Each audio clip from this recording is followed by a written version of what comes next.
भगवन अइले दुल्हा बन के जागल सुनना तोहर भाग हे।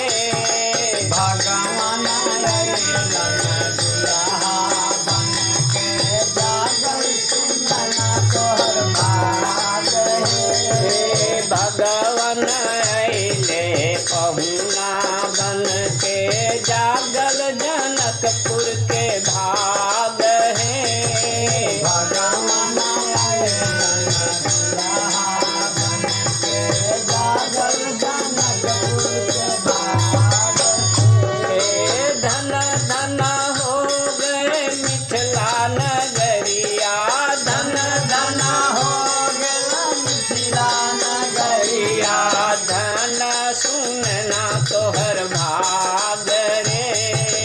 धन सुनना तोहर भाग हे। भगवन अइले दुल्हा बन के जागल जनकपुर के भाग रे।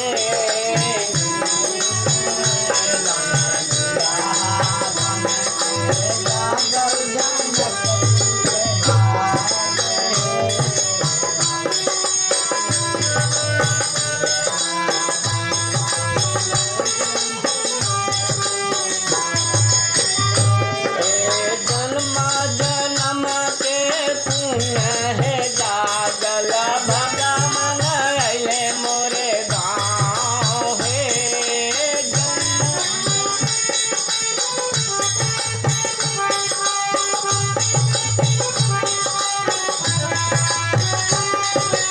हम सब ही बड़ी भागिन सुने ना हमरो नयन माँ के भाग रे।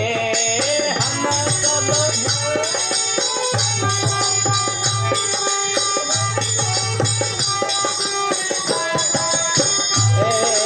भगवन अइले दुल्हा बन के जागल जनकपुर के भाग हो।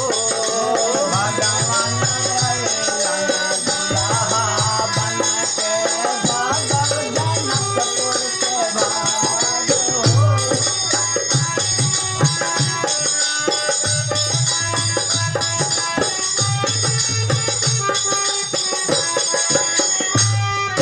छोट